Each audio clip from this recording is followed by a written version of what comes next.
नमस्कार, मैं हूं रंजीत कुमार और मूड मीटर की शुरुआत इस समय की सबसे बड़ी खबर के साथ। जम्मू कश्मीर के पहलगाम से जो खबर आ रही है कि वहां बहुत बड़ा आतंकी हमला हुआ है और पहलगाम के टूरिस्ट स्पॉट में आतंकी हमला हुआ है जिसमें कि 2 पर्यटकों की मौत हो चुकी है और 16 घायल बताए जा रहे हैं। लश्कर से जुड़े संगठन टीआरएफ ने इस हमले की जिम्मेदारी ली है और जैसा कि आपको पता है कि ये संगठन लश्कर-ए-तैयबा से जुड़ा हुआ है और इसने जिन लोगों को इस बार निशाना बनाया है उसमें ज्यादातर लोग वो टूरिस्ट हैं जो कि बैसरन वैली में घूमने फिरने गए थे, घुड़सवारी का लुत्फ लेने गए थे। तो इस हमले की जिम्मेदारी टीआरएफ, जिसको कि द रेजिस्टेंस फोर्स कहा जाता है, और ये एक तरीके से लश्कर-ए-तैयबा का ही एक और ऑफशूट है और इसने इस हमले की जिम्मेदारी ली है। तो सुरक्षा बलों ने इस पूरे इलाके को घेर कर सर्च ऑपरेशन की शुरुआत कर दी है और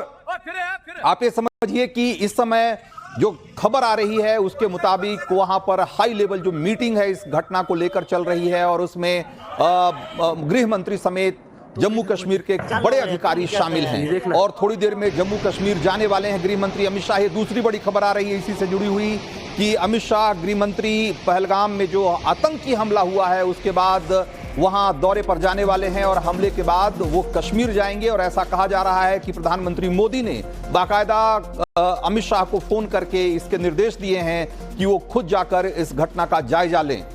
तो पहलगाम में आतंकी हमले के बाद एक्शन में प्रधानमंत्री मोदी भी हैं और गृह मंत्री अमित शाह भी हैं और जैसा कि हमने आपको पहले बताया कि इस पर एक बहुत हाई लेवल मीटिंग हो रही है और जिसमें कि अमित शाह ने इस पूरी घटना की जानकारी ली है और जैसा कि हमने आपको पहले बताया कि इस हमले के बाद पूरा जम्मू कश्मीर प्रशासन और यहां तक कि केंद्र सरकार भी एक तरीके से हरकत में आई हुई है और इस पर एक बड़ी बैठक चल रही है। साथ ही हमारे जो सहयोगी हैं साहिल सुहेल वो वहां अभी मौजूद हैं, उस जगह पे मौजूद हैं जहां पर कि थोड़ी देर पहले इस घटना को अंजाम दिया गया। सीधे साहिल सुहेल के पास चलते हैं। साहिल सुहेल, अभी क्या अपडेट है इस घटना से रिलेटेड, जरा बताइए अपने दर्शकों को। देखिए, सबसे पहले जो सुरक्षा एजेंसियां हैं वो काफी एक्टिव नजर आ रही है। जम्मू कश्मीर पुलिस के साथ साथ स्पेशल ऑपरेशन ग्रुप, भारतीय सेना और सीआरपीएफ कुल मिलाकर इकट्ठे ज्वाइंट ऑपरेशन चला रही है और आतंकवादियों की तलाश लगातार जारी है जो इस हत्याकांड में शामिल है, क्योंकि इसमें जो फिलहाल हमें सुरक्षा एजेंसियों के सोर्सेज से पता चल रहा है 2 पर्यटकों की मौत हुई है, लेकिन जो मरने वालों की तादाद है वो काफी बढ़ सकती है। इसी के नजर में प्रधानमंत्री नरेंद्र मोदी ने गृह मंत्री अमित शाह के साथ बातचीत की है। गृह मंत्री अमित शाह ने एक उच्च स्तर की बैठक की है, वीडियो कॉन्फ्रेंसिंग के जरिए जम्मू कश्मीर के सुरक्षा एजेंसियों के बड़े अधिकारी उस मीटिंग में शामिल हुए और उसके बाद गृह मंत्री अमित शाह ने ये कंफर्म कर दिया कि 7 साढ़े 7 के बीच वो यहाँ श्रीनगर पहुंचेंगे और यहाँ पर जो बैठक है उन बैठक करेंगे, उसके साथ साथ ऑफिसरों से बातचीत करेंगे इस पहलगाम बैसरन वैली अटैक के बारे में। साहिल, ये बताइए कि जो लोग घायल हैं उनको क्या वहां से नजदीकी अस्पताल ले जाया गया है या कहीं श्रीनगर में बड़े अस्पताल में भर्ती कराया गया है? जो लोग घायल हैं उनकी स्थिति कैसी है? क्या वो बहुत सीरियस हैं या उनको हल्की चोटें आई है? देखिए, जो घायल पर्यटक है उन सभी पर्यटकों को गोलियों से जो है वो जख्मी हुए हैं। उनको पहले यहां सब डिस्ट्रिक्ट हॉस्पिटल पहलगाम लिया गया और वहां से गवर्नमेंट मेडिकल कॉलेज अनंतनाग उन्हें भेज दिया गया है। उसमें से अधिकतर जो पर्यटक है उनकी कंडीशन स्टेबल बताई जा रही है, ठीक बताई जा रही है। लेकिन इसके साथ साथ जो पहला फोकस सुरक्षा एजेंसियों का था, पहुंचने के तुरंत बाद वहां पे जो घायल पर्यटक थे उनको वहां से निकाला गया। उसके बाद जो फंसे पर्यटक थे वहां पर उनको भी रेस्क्यू किया गया और उसके साथ साथ अब सुरक्षा बलों ने जो आतंक विरोधी अभियान है उसको भी शुरू कर दिया है। यहां आप देखिए लंगरमल पहलगाम में जो सीआरपीएफ जवानों के साथ साथ जम्मू कश्मीर पुलिस के बड़े अधिकारी और बड़े जवान पहलगाम की तरफ जा रहे हैं। तो सिर्फ पहलगाम में जो पर्यटक आतंकियों ने जिन लोगों को, सुहेल एक बात और बताइए कि आतंकियों ने जिन लोगों को निशाना बनाया क्या वो सारे के सारे पर्यटक थे और जो कि कश्मीर से बाहर के थे या कुछ स्थानीय लोग भी हैं जिनको कि आतंकियों ने निशाना बनाया है इस हमले में? देखिए, ये पहलगाम की बैसरन वैली में अटैक हुआ है जो कि 6 से 7 किलोमीटर पहलगाम से दूर पड़ता है। वहां पे गाड़ी नहीं जा सकती है, रोड नहीं है, तो वहां पे जो है घोड़े पे बैठ के जाना पड़ता है। तो ऐसे में आप समझ सकते हैं कि जो लोकल्स है वो इस टूरिस्ट प्लेस पे होते हैं, उसमें शाल बेचने वाले होते हैं, घोड़े वाले होते हैं। तो ऐसे में अंधाधुंध फायरिंग हुई है पर्यटकों पर। जो पर्यटक वहां पे इनफैक्ट जो है एंजॉय कर रहे थे, लेकिन उस पे जो है अटैक हुआ था और उसमें जो लोकल्स भी है वो भी शामिल थे। तो ऐसे में कुछ लोकल भी वहां पे घायल हुए हैं। फिलहाल उसमें बहुत ज्यादा क्लैरिटी नहीं आई है, क्योंकि पर्यटकों की तरफ से कुछ इस तरह के वीडियोस में स्टेटमेंट आए हैं कि जो पहले उनका नाम पूछा गया, उनका धर्म के बारे में जानकारी ली गई, उस तरीके से अटैक हुआ है। लेकिन बिल्कुल हम तो इस समय आप बने रहिए हमारे साथ, साहिल हमारे साथ बने रहिए। और इस समय जो खबर आ रही है वो ये कि इस घटना पर, इस हमले पर अमित शाह ने दुख जताया है और उन्होंने कहा है कि कठोर से कठोर कार्रवाई करेंगे और जो भी इस हमले में शामिल लोग हैं उनको बख्शा नहीं जाएगा। और उन्होंने ये भी कहा है कि वो जल्द से जल्द श्रीनगर के लिए रवाना हो रहे हैं। और जैसा कि हमने आपको पहले भी बताया कि प्रधानमंत्री मोदी ने खुद अमित शाह से इस बारे में बात की और उन्हें दिशा निर्देश दिए हैं कि जो भी जरूरी कार्रवाई हो वो करें और हो सके तो तुरंत अभी श्रीनगर के लिए रवाना हो। तो जैसा कि हमने आपको बताया, एक श्रीनगर के में जो ये के आसपास जो जिस तरह की सुरक्षा व्यवस्था भी दिखाई दे रही है, इसके बाद से सारी एजेंसियों को और चौकस कर दिया गया है, उनको अलर्ट कर दिया गया है। और जैसा कि साहिल सुहेल बता रहे हैं कि वहां पर अभी जो सुरक्षा एजेंसियां हैं आसपास के इलाकों में सर्च ऑपरेशन की शुरुआत कर दी है उन्होंने, और जो आतंकी हैं उनको ट्रैक करने की पूरी कोशिश हो रही है। हमारे साथ सतीश शर्मा जुड़े हुए हैं जो कि जम्मू कश्मीर सरकार में मंत्री हैं। सतीश जी, इस घटना के बारे में और क्या जानकारी है आपके पास? जो अभी तक हमारे पास जो सूचना है उसके हिसाब से 2 लोगों की मौत हुई है और करीब 16 लोग घायल हैं। इसके अलावा आपके पास क्या जानकारी है इससे जुड़ी हुई? देखो, मैं तो सबसे पहले इसकी बहुत कड़ी मजम्मत करूंगा। This cowardly attack by our enemies, ये हिंदुस्तान की शांति भंग करना चाहते हैं। ये हमारे देश के जो दुश्मन हैं, इन्होंने ये जो इतना बड़ा कायराना हरकत की है जिससे बेकसूर टूरिस्ट की जान गई है। तो मैं चाहूंगा कि हमारे हिंदुस्तान के प्रधानमंत्री, डिफेंस मिनिस्टर थोड़ा सा इस पे सख्ती से कार्रवाई करने चाहिए और हमारा स्टेट गवर्नमेंट, उमर अब्दुल्ला सरकार लेड गवर्नमेंट उनके साथ हाथ से हाथ मिलाकर, कंधे से कंधा मिलाकर अपने देश के साथ खड़ी है। और उन परिवारों के साथ हम पूरा सहमति रखते हैं और उन परिवारों के साथ हमारा जो दर्द है हम बांटते हैं। और परमात्मा उनको इतनी हिम्मत दे, इतनी सकत दे कि इतने बड़े हादसे से वो और सतीश जी, जैसा कि जो खबरें आ रही है उसके हिसाब से जो वहां बाहर से गए हुए सैलानी, जो टूरिस्ट वहां घूमने गए हुए थे, उनको निशाना बनाया गया है। जाहिर सी बात है बेकसूर और निहत्थे लोगों पर गोलियां चलाई गई है। और ये बताता है कि आज की तारीख में आतंकी वहां कितने एक तरीके से हताश हैं। उन्हें अगर वो सुरक्षा एजेंसियों से या सुरक्षा बलों से सीधे सीधे नहीं भिड़ सकते तो अब निहत्थे और बेकसूर लोगों पे गोलियां चला रहे हैं, टूरिस्ट को निशाना बना रहे हैं। ये बताता है कि कश्मीर में जो आतंकी है, आतंक है, उसकी कमर टूट चुकी है और हताशा में इस तरह का काम कर रहे हैं। क्या आपको लगता है कि ये जो कश्मीर में बदलाव हो रहा है, उस बदलाव की जो हवा चल रही है, उसकी जो दिशा है, उसको डाइवर्ट करने के लिए इस तरह का हमला हो रहा है? देखो, बिल्कुल दुश्मन मुल्क कभी नहीं चाहेगा कि हिंदुस्तान में शांति हो। वो हमेशा ऐसी हरकतें करेगा, कायराना हरकतें, जिससे हमारे देश की शांति तरक्की में रुकावट आए। और ये जो आज का हादसा है ये उसी कड़ी में किया गया। थोड़े दिन पहले उन्होंने मेरे गांव के 4 जवान हमारे जम्मू कश्मीर के शहीद हुए और ये आज जो हादसा हुआ ये बहुत बड़ा हादसा है। और मुझे ऐसा लग रहा है कि ये नंबर बढ़ सकता है। अभी एग्जैक्ट नंबर हमारे पास नहीं है, लेकिन मुख्यमंत्री साहब और सारी सरकार इसको गंभीरता से ले रही है और उनकी बातचीत भी दिल्ली सरकार से हो रही है। और मैं उम्मीद करता हूँ कि नुकसान ना हो। बहुत शुक्रिया सतीश जी आपका। तो जैसा कि हमने आपको बताया कि ये ऑपरेशन वहां जारी है और सुरक्षा बलों ने उस इलाके को पूरा कॉर्डन ऑफ करके और उस पूरे इलाके की तलाशी, सर्च ऑपरेशन वहां शुरू कर दिया है। और गृह मंत्री अमित शाह ने खुद कहा है कि जो लोग इसके लिए जिम्मेदार हैं उनको बख्शा नहीं जाएगा, उनके खिलाफ सख्त से सख्त कार्रवाई की जाएगी। और इस ऑपरेशन को लेकर जो चौंकाने वाली बात, ये जो इस घटना को लेकर ये आ रही है कि आतंकियों ने पर्यटकों पर नाम पूछकर उन पर गोलियां चलाई है और चुन चुन कर हिंदू पर्यटकों को निशाना बनाया गया है। और आप इसी से अंदाजा लगा लीजिए कि आज की तारीख में आतंकवादी जो वहां हैं वो किस हद तक हताश हो चुके हैं कि उन्हें बेकसूर पर्यटकों को निशाना बनाना पड़ रहा है। और आपको कुछ चश्मदीदों का बयान सुनाते हैं घटना के दौरान जब ये आतंकी हमला हुआ, उस समय वहां मौजूद थे और किस तरीके से इस वारदात को अंजाम दिया गया। जरा एक बार कुछ चश्मदीदों की जुबान से समझिए। यहाँ पर थी, क्या बोलते, भेलपुरी खाली से मेरा पति साइड में था, एक इंसान है, उसने उसको गोली मार दी। यहाँ पे उसने बोला कि शायद मुस्लिम नहीं है, उसने उसको गोली मार दी। मेरे पति का बच्चा लो, हम बचा देगा, कोई बात नहीं, यहाँ पर थी, क्या बोलते, भेलपुरी खाली से मेरा पति साइड में था, एक इंसान है, उसने उसको गोली मार दी। यहाँ पे उसने बोला कि शायद मुस्लिम नहीं है, उसने उसको गोली मार दी। मेरे पति का बच्चा लो, हम बचा देगा, कोई बात नहीं,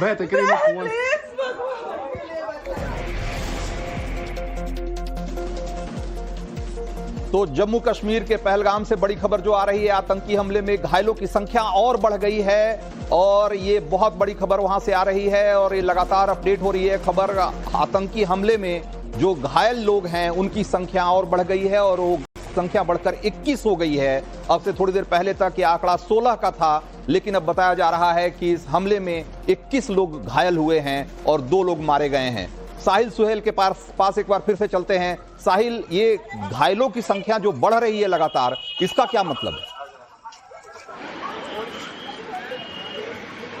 देखिए, इसका साफ तौर पे मतलब है कि ये एक सिंपल साधारण अटैक नहीं, ये एक हत्याकांड है जिसे पूरी प्लानिंग के साथ लश्कर तैयबा के से जुड़े आतंकवादियों ने अंजाम दिया है। आज बैसरन की पहलगाम वादी में जहां पर्यटकों की काफी ज्यादा तादाद जो है वो मौजूद रहती है और जो वीडियोस और तस्वीरें वहां से आई हैं उससे साफ संकेत है कि इसमें जो मरने वाले पर्यटकों की तादाद है वो काफी ज्यादा बढ़ सकती है, क्योंकि अंधाधुंध गोलियां पर्यटकों पर चलाई गई हैं और उसके तुरंत बाद ही हमने देखा कि श्रीनगर से दिल्ली तक लगातार एक्शन दिख रहा है। प्रधानमंत्री, आप देखिए यहाँ पे बड़े अधिकारी पहुंच रहे हैं, तमाम अधिकारी जो है वो इस समय यहाँ पे पहुंच रहे हैं और यही जो है अभी भी मैं आपको बताने की कोशिश कर रहा था कि जो बड़े से बड़े अधिकारी और जो खासतौर पर मंत्री है वो अब पहुंच रहे हैं। मुख्यमंत्री उमर अब्दुल्ला ने भी एक बैठक की है, इसके साथ साथ एलजी मनोज सिन्हा ने भी जो है अपना स्टेटमेंट दिया है। ये जो कश्मीर के मुख्य सचिव, चीफ सेक्रेटरी का कैवलकेड था जो वहां पे गया है, डीजीपी और बाकी अधिकारी भी पहुंचने वाले। इससे पहले जो जम्मू कश्मीर पुलिस और सीआरपीएफ और सेना के बड़ी अधिकारी है वो वहां पे पहुंच गए। एक आतंक विरोधी अभियान शुरू किया गया है और जो मैं पॉइंट आपको बताने वाला था, क्योंकि ये जो इलाका है, जब आप गूगल मैप खोलेंगे तो उससे आपको पता चलेगा कि जो किश्तवाड़ और चिनाब वैली का रीजन है, जहां पे हमने देखा है कि पिछले कुछ वर्षों में आतंकवादी गतिविधियां काफी ज्यादा बढ़ गई थी, उसी के साथ इसका जो है मेल खाता है, उसी के साथ कनेक्ट होता है ये पहाड़ी सिलसिला। जो बैसरन की वैली है, पहाड़ी इलाका है, आप देखिए यहाँ से जो ये इलाका है यही बैसरन वैली का एक तरीके से हम मान ले तो यही एक एरिया है जो कि पीछे के साइड में जो है किश्तवाड़ के साथ कनेक्ट होता है, इंशन वर्डवन के साथ कनेक्ट होता है। तो ट्रैक्स बने हुए हैं जो 90 की दहाई में आतंकवादी ट्रैक्स इस्तेमाल कर रहे थे वहां एक जगह से दूसरी जगह जाने के लिए। तो हो सकता है कि उस तरह के ट्रैक्स का इस्तेमाल करके वहां पहुंच गए हैं, लेकिन जिस तरीके से ये आतंकवादी हमला अंजाम दिया है लश्कर तैयबा के आतंकवादियों ने, उससे साफ तौर पर संकेत है कि एक प्लान के तहत इसे अंजाम दिया गया है ताकि कश्मीर में डर और खौफ का माहौल जो है वो फिर से कायम किया जाए। 2019 के बाद जिस तरीके से बिल्कुल, तो जैसा कि सुहेल बता रहे हैं कि ये बैसरन वैली में हमला हुआ है और बैसरन वैली जो कि पहलगाम से 7-8 किलोमीटर की दूरी पर है और यहाँ पे बहुत सारे लोग इन खूबसूरत वादियों में आते हैं इसका लुत्फ उठाने के लिए। और जैसा कि आप तस्वीरों में भी देख रहे हैं कि यहाँ पर घास के बड़े बड़े मैदान हैं और चारों तरफ चीड़ के पेड़ आपको और देवदार के पेड़ दिखाई दे रहे हैं। तो ये बहुत ही खूबसूरत इलाका है और ये 5-7 किलोमीटर दूर है पहलगाम से और करीब 8000 फुट की ऊंचाई पर ये मौजूद है और पर्यटकों के बीच में काफी लोकप्रिय है। और जाहिर सी बात है कि एक जब ये हमला हुआ उस समय भी बड़ी संख्या में वहां पे पर्यटक थे, देश भर से आए हुए लोग थे और इसीलिए जो मारे गए लोग हैं और जो घायल लोग हैं उनमें से राजस्थान से लेकर महाराष्ट्र और तमिलनाडु, गुजरात, सभी राज्यों के पर्यटक बताए जा रहे हैं। और इसीलिए जरूरी है कि आतंकियों की जो पहचान करके जल्द से जल्द उनके खिलाफ कार्रवाई की जाए, क्योंकि ये जो हमला हुआ है वो असल में कश्मीर जो बदलाव हो रहा है कश्मीर में, उस बदलाव को एक तरीके से को बाधित करने के लिए जो विकास की बयार बह रही है, जो जिस तरह के चेंजेस पिछले कुछ सालों में देखने को मिले हैं कश्मीर में, उससे आतंकी हताश हैं, निराश हैं और उन्हें लगता है कि अगर इस बदलाव को रोकना है तो हिंसा ही सहारा है, इसी तरह का वायलेंस ही सहारा है, आतंकवाद ही सहारा है। और इसीलिए डर का माहौल बनाने के लिए आम जो पर्यटक हैं, जो भोले भाले पर्यटक हैं, जो बेकसूर पर्यटक हैं, उनको निशाना बनाया जा रहा है। हमारे साथ हमारे सहयोगी अमित भी जुड़े हुए हैं। अमित, ये जानकारी हमने अपने दर्शकों को दी कि यहाँ बड़ी बैठक चल रही है गृह मंत्रालय में और अमित शाह खुद बैठक कर रहे थे और जम्मू कश्मीर के बड़े अधिकारियों के साथ उन्होंने मीटिंग की और पूरे घटनाक्रम के बारे में उन्होंने जानकारी ली। और अब से ये बताया जा रहा है कि बहुत जल्दी ही अमित शाह वहां पहुंचने वाले हैं। तो ये जो घटना हुई है, अभी हमने कुछ दिन पहले एक खबर दिखाई थी कि किस तरीके से पाकिस्तान में हमास और लश्कर ए तैयबा के लोग आपस में मिलकर कुछ प्लान कर रहे थे और एक जो मीटिंग हुई थी उसकी तस्वीरें भी सामने आई थी। उसमें फलस्तीनी आतंकी संगठन हमास और लश्कर ए तैयबा दोनों के आतंकी साथ मिलकर वहां साजिश करते हुए दिखाई दिए थे। अब ये घटना हुई है, क्या आपको लगता है कि पाकिस्तान में जो हो रहा है, पाकिस्तान में जिस तरह की चीजें या जिस तरह की बैठकें आतंकवादियों के बीच में हो रही है, ये उसी का नतीजा है कि इस तरह की घटनाएं हमें कश्मीर में दिखाई दे रही है? रंजीत जी, मुझे लगता है थोड़ी देर पहले आपने एक लाइन कही थी कि डर पैदा करने की कोशिश, और यही बात मैं कहना चाह रहा हूं कि जो डर था, आतंकियों का डर था कि आप कश्मीर में जाएंगे, आप डल लेक के पास जाएंगे, रात को 12 बजे भी लोग घूमते नजर आते थे, वो जो डर का माहौल जो खत्म हो गया था उसको पैदा करने की कोशिश की जा रही है। और निश्चित तौर पर जो यहाँ पर जो पाकिस्तान में बैठे, पीओके में बैठे जो आतंकियों के आका है या सेना के जो बड़े लोग हैं, उनको लगता है कि अगर यहाँ पर सब कुछ इतनी शांति से हो जाएगा तो ये एक उनके लिए बहुत बड़ा फेलियर है। और इसीलिए देखिए, गृह मंत्री अमित शाह जानकारी मिल रही है कि अपने घर से रवाना होने वाले हैं, या हो सकता है कि निकल गए होंगे, उनको करीब 7 बजे की लगभग उनकी फ्लाइट है, वो वहां पहुंचेंगे और इसके बाद पहुंचते ही फिर सुरक्षा के जो तमाम अधिकारियों को उन्होंने बुला रखा है कि पहले रिव्यू मीटिंग करेंगे सुरक्षा को लेकर। वहां पर जब ये घटना घटने के तुरंत बाद गृह मंत्री ने अपने घर पर आईबी चीफ को बुला लिया था, गृह सचिव को बुला लिया था, बाकायदा वीडियो कॉन्फ्रेंसिंग के जरिए उन्होंने एलजी से गृह मंत्री से बात की। इस पूरे मामले को निश्चित तौर पर आप ये जो स्टेबिलिटी एक तरफ श्रीनगर और पूरा जम्मू अगर देखिए जो पूरा इलाका जा रहा था, उसको इससे पहले जो घटनाएं घटती थी वो आपने देखा अमरनाथ यात्रियों को निशाना बनाया जा रहा था। लेकिन सालों बाद ऐसा हो रहा है कि टूरिस्ट को निशाना बनाया गया है, जबकि ये कहा जाता था कि किसी भी सूरत पर आतंकी टूरिस्ट को निशाना नहीं बनाते हैं। लेकिन इस बार उन्होंने ये भी सीमा तोड़ दी, क्योंकि वो जो एक उनको लेकर जो एक माहौल बना है कि वहां की जो आबो हवा में आप देखिए, खास करके श्रीनगर और उसके आसपास की जहां पर आतंकी हमले होते थे वहां पर अब टूरिस्ट घूम रहे हैं। तो अब देखिए पिछले कुछ दिनों में जम्मू की तरफ बढ़ते जा रहे हैं, क्योंकि श्रीनगर घाटी को पूरी तरह से साफ सुथरा कर दिया गया। इसीलिए उन्होंने एक तरीके से श्रीनगर घाटी की बजाय उन्होंने वैसे इलाके पे को फोकस किया या ऐसे इलाके को टारगेट किया है जहां पर की सुरक्षा अपेक्षाकृत कम है। और जैसा कि हमने आपको पहले बताया कि इस हमले की जिम्मेदारी द रेजिस्टेंस फोर्स ने ली है, टीआरएफ ने ली है। और ये टीआरएफ क्या है, हम इसके बारे में आपको आगे बताएंगे। फिलहाल हमारे साथ हमारे खास मेहमान जुड़ गए हैं, एसपी वैद, और हम उनका रुख करते हैं। वैद साहब, जिस तरीके की ये घटना है, आप देखिए कि जो आम भोले भाले सैलानी है जो कि कश्मीर घूमने गए हुए थे, उन लोगों को निशाना बनाया गया और कहा तो ये जा रहा है कि लोगों से नाम पूछकर और उनका धर्म पूछकर और उनको गोली मारी गई है। ये जिस तरह की घटना है, मतलब आतंक की, इससे वैसे तो किसी भी तरह की आतंक की घटना को जायज नहीं करार दिया जा सकता, लेकिन इस तरीके से जाति और धर्म पूछकर लोगों को अगर निशाना बनाया जा रहा है, ये बताता है कि वहां आतंकी कितने हताश हैं और किस तरीके से अब डर का माहौल बनाने के लिए कि ताकि कश्मीर में कोई बाहर से सैलानी नहीं आए, क्या इसलिए इस तरह की घटना को अंजाम दिया गया? देखिए, आपने 2 दिन पहले पाकिस्तान आर्मी चीफ आसिम मुनीर को सुना, ये वही आइडियोलॉजी है और ये वेल प्लान्ड अटैक है, ऐसे नहीं हुआ है और ये पाकिस्तान से इंस्ट्रक्शन पे किया गया है, क्योंकि जो लोकल टेररिस्ट होते थे वो टूरिस्ट को नहीं छेड़ते थे, उनको मालूम है लोकल लोग उनके खिलाफ हो जाएंगे। आजकल जो टेररिस्ट ऑपरेट कर रहे हैं घाटी में भी और जम्मू रीजन में, उसमें 90% से ज्यादा पाकिस्तानी हैं जो सीमा को क्रॉस करके अंदर आए हैं और उनको ना कश्मीरियों से हमदर्दी है ना और ये वो पर्टिकुलर आइडियोलॉजी जो मैं रेफर कर रहा हूँ, आसिम मुनीर जिसकी बात कर रहे थे आर्मी चीफ पाकिस्तान के, ये वही आइडियोलॉजी है। इस और ये जो नैरेटिव था कि हालात बेहतर हो गए 317, उसको ये बदलना चाहते हैं और एक डर का माहौल, ऊपर से हमारा जो यात्रा शुरू होने वाली थी 3 जुलाई से, ये उसको टाइम किया गया है और इसीलिए ये जगह चुनी है ताकि वहाँ डिप्लॉयमेंट, जहाँ आपको मालूम पहलगाम और गुलमर्ग के इलाके में लोग घोड़सवारी करते हैं, लोग ट्रैक पे जाते हैं और जहाँ फोर्स की प्रेजेंस कम है, पुलिस की प्रेजेंस कम है, उस इलाके को चुना गया है और एक मैसेज देने के लिए ये अटैक हुआ। तो जैसा कि हमने अभी आपको बताया कि अपने दर्शकों को बताया कि जो मरने वाले लोग हैं उनकी संख्या अभी 2 बताई जा रही है, लेकिन घायलों की संख्या लगातार बढ़ रही है। पहले 10 घायलों की बात हुई थी, उसके बाद 16 और अब कहा जा रहा है कि जो घायलों की संख्या है वो 21 हो गई है और ऐसी आशंका जताई जा रही है कि मरने वालों की संख्या, जो कैजुअलिटी हुई है उसकी भी संख्या अभी बढ़ सकती है। और जितना बड़ा ये आतंकी हमला है और जिस तरह का ये हमला है उसको देखते हुए कहा जा रहा है कि अभी ये संख्या और बढ़ सकती है। और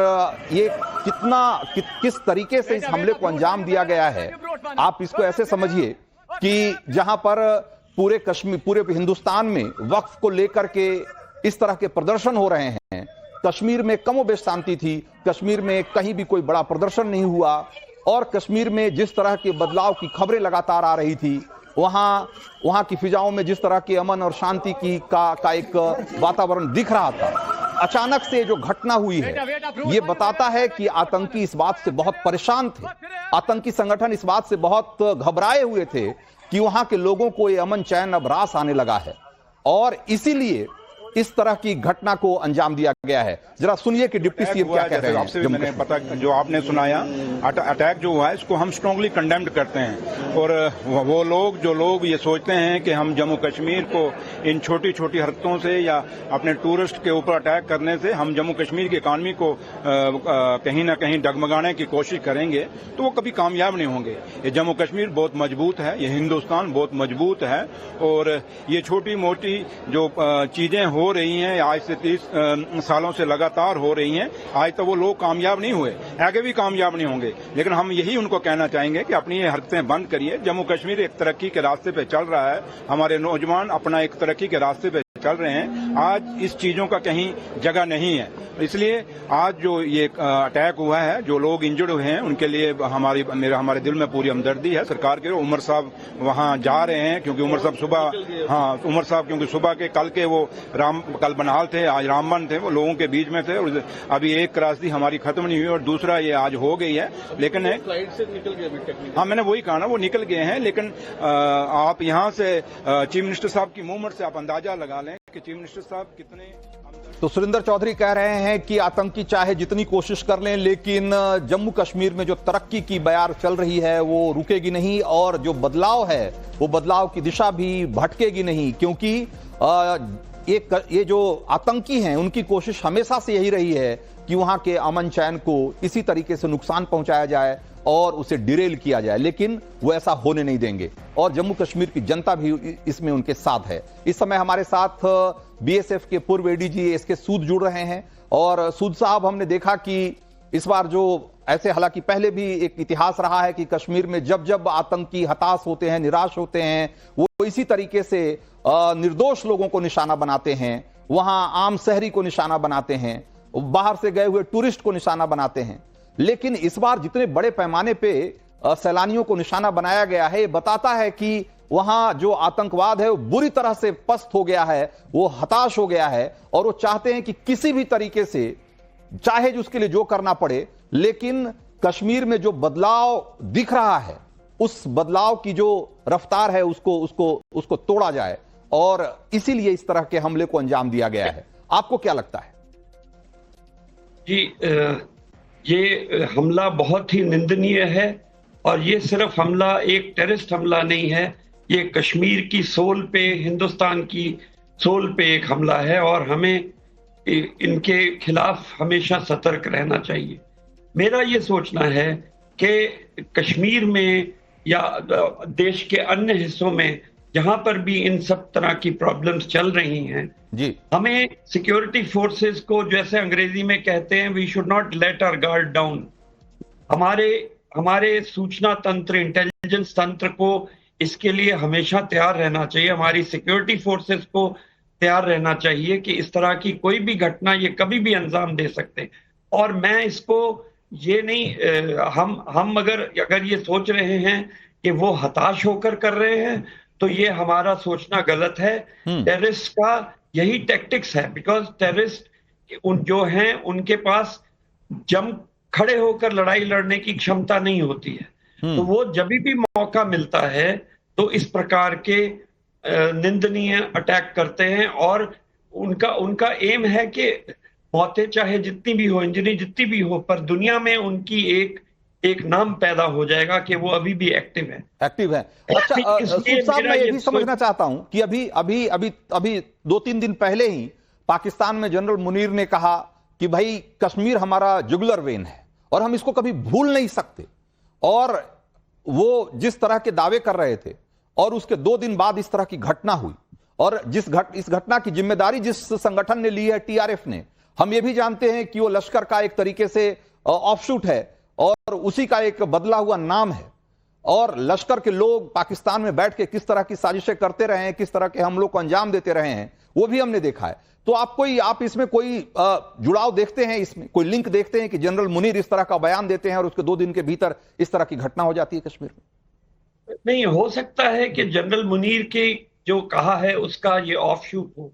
परंतु मेरा ये मानना है कि ऐसी घटनाएं, अभी उन्होंने पीछे कितने सारे हमले जम्मू, कठुआ और राजौरी एरिया में किए, तो सिक्योरिटी फोर्सेस का पूरा ध्यान उस तरफ चला गया। और उस हिसाब से मुझे ये लगता है, मैं ग्राउंड सिचुएशन का बहुत जानकारी नहीं है मुझे, क्योंकि मैं वहां कई दिनों से नहीं गया हूं, परंतु मुझे ये लगता है कि जब हमारी फोर्सेस उधर डाइवर्ट हुई हैं और उस वजह से यहाँ थिनिंग आउट होने से इन टेररिस्ट को मौका मिल गया है। और टूरिस्ट सीजन है, टूरिस्ट सीजन होने से उनको वहां पर बाहर से लोग आए हुए हैं वो अपने टूर करने के लिए, तो उनके ऊपर हमला करने से उनका नाम होगा, उनकी दहशत दोबारा से फैलेगी। तो कुल मिलाकर दहशत का माहौल था, जिसको दहशतगर्दी कह रहे हैं कि ये बेसिकली वो उनकी कोशिश सिर्फ यही है कि जैसे भी हो कश्मीर में लोगों को ये इस बात का एहसास होते रहना चाहिए कि आतंक की जड़ें अभी वहां खत्म नहीं हुए, उखड़ी नहीं है, वो अभी हैं, बस मौके की तलाश में हैं, और ये मौका जब भी उनको इस तरीके से मिलता है वो इस तरह की घटना को अंजाम देते हैं। तो एक तरीके से वो अपनी मौजूदगी दर्ज कराना चाहते हैं, और वो दर्ज कराने का सबसे आसान तरीका उनको ये लगता है, जिसमें सबसे कम जोखिम है, कि जब भी मौका मिले आप निर्दोष लोगों को इस तरीके से निशाना बनाइए, पूरी दुनिया में आपकी चर्चा होगी, जैसा कि सूद साहब कह रहे हैं। हमारे साथ हमारे सहयोगी साहिल सुहेल भी बने हुए हैं। सुहेल, मैं देख रहा हूं वहां पर कि गाड़ियों की हलचल से समझ में आ रहा है कि वहां बड़ी संख्या में वहां सिक्योरिटी फोर्सेस के लोग आ चुके हैं और सर्च ऑपरेशन चल रहा है। क्या है वहां जरा ग्राउंड रियलिटी जरा बताइए हमारे दर्शकों को।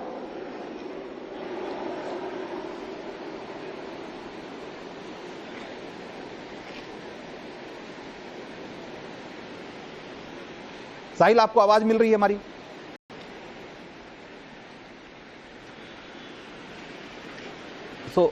साहिल, अभी जो वहां पर सर्च ऑपरेशन चल रहा है वो किस तरीके से चल रहा है, और वहां पर जो सुरक्षा बलों से जुड़े हुए अधिकारी कौन कौन लोग पहुंचे हैं और अभी वहां क्या अपडेट है, जरा एक बार जल्दी से बताइए हमारे दर्शकों को।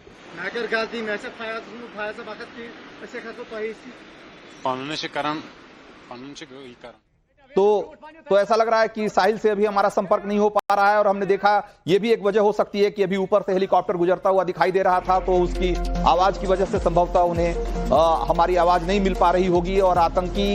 इसके बारे में अभी मैं आपको बताऊंगा कि वहां क्या चल रहा है। इस बीच में राहुल गांधी का इस पर प्रतिक्रिया आ गई है और उन्होंने कहा है कि आतंकी हमले की खबर दिल दहलाने वाली है, राहुल गांधी ने कहा है। और उन्होंने ये भी कहा कि इस तरह की जो हमले हैं, उन्होंने लिखा है कि कश्मीर में पहलगाम में कायराना आतंकी हमले, पर्यटकों के मारे जाने की खबर मिली है और लोगों के घायल होने की खबर बेहद निंदनीय और दिल दहलाने वाली है। मैं शोकाकुल परिवारों के प्रति गहरी संवेदना व्यक्त करता हूं और घायलों के जल्द स्वस्थ होने की आशा करता हूं। साथ ही उन्होंने भी लिखा है कि आतंक के खिलाफ पूरा देश एकजुट है, सरकार जम्मू कश्मीर में हालात सामान्य होने के खोखले दावों के बजाय अब जवाबदेही लेते हुए ठोस कदम उठाए ताकि आगे ऐसी बर्बर घटनाएं न होने पाए और निर्दोष भारतीयों को अपनी जान इस तरीके से नहीं गंवाना पड़े। तो ये राहुल गांधी ने लिखा है और उन्होंने संवेदना तो जाहिर की ही है, साथ ही साथ सरकार को उन्होंने घेरा है कि सरकार इस तरह के खोखले दावे जो करती रही है उसके बजाय उसे ठोस कार्रवाई करनी चाहिए ताकि इस तरह की घटना दोबारा नहीं हो। और ये जो आपको तस्वीरें इस समय हम दिखा रहे हैं ये अमित शाह के आवास की है और गृह मंत्री अमित शाह, जैसा कि उन्होंने थोड़ी देर पहले खुद ही ये इन्फॉर्म किया था, बताया था मीडिया को कि वो निकलने वाले हैं जम्मू कश्मीर के लिए और ये उनका काफिला दिख रहा है, वो जम्मू कश्मीर के लिए रवाना हो चुके हैं। और ये बहुत बड़ी आतंकी घटना है जिसके बाद दिल्ली में लगातार वो बैठक कर रहे थे बड़े अधिकारियों के साथ, आईबी के लोगों के साथ, इंटेलिजेंस के लोगों के साथ और बीएसएफ जो वहां तैनात है और जो राज्य पुलिस है उसके बड़े अधिकारियों के साथ लगातार बैठक कर रहे थे और उसके बाद अब वो जम्मू कश्मीर के लिए रवाना हो गए हैं। तो तस्वीरें हमने आपको दिखाई और हमारे सहयोगी साहिल सुहेल हमारे साथ बने हुए हैं। साहिल सुहेल, किस तरीके से सर्च ऑपरेशन चल रहा है और घायलों को लेकर क्या जानकारी, कोई नया अपडेट है आपके पास? और जो सर्च ऑपरेशन चल रहा है उसको लेकर कोई नई जानकारी है तो हमारे दर्शकों को बताएं। देखिए, लगातार भारतीय सेना के जवान जो हैं वो घटनास्थल की तरफ लगातार बढ़ रहे हैं। जम्मू कश्मीर पुलिस और सीआरपीएफ के जवान भी इस ऑपरेशन में जुड़े हुए हैं। फिलहाल सुरक्षा एजेंसियों की प्राथमिकता यही है कि जो इस आतंकी हमले में शामिल आतंकवादी है उनको जल्द से जल्द उनको जो है ट्रैक डाउन किया जाए। इसके साथ साथ जो घायल पर्यटक है सब डिस्ट्रिक्ट हॉस्पिटल पहलगाम में थे और अब भारतीय सेना ने अपने हेलीकॉप्टर्स के जरिए उनको कामेट मेडिकल कॉलेज और भारतीय आर्मी का जो बेस हॉस्पिटल श्रीनगर में है वहां पर रेफर किया है। 20 से 21 पर्यटक घायल है, उसमें कई जो घायल पर्यटक है वो काफी गंभीर बताए जा रहे हैं क्योंकि ये जो अटैक है पूरा प्लानिंग के साथ आतंकवादी संगठन लश्कर तैयबा ने अंजाम दिया, आतंकवादियों ने अंजाम दिया है। इंडिस्क्रिमिनेटली जो है अंधाधुंध गोलियां चली है पर्यटकों पर और लगातार जो हम यहां पर ग्राउंड जीरो पे देख रहे हैं, देखिए लगातार जो जम्मू कश्मीर पुलिस हो, सीआरपीएफ हो या एसडीआरएफ की टीम्स जो है वो भी लगातार घटनास्थल की तरफ लगातार पहुंच रही है। तो कोशिश फिलहाल यही है सुरक्षा एजेंसियों की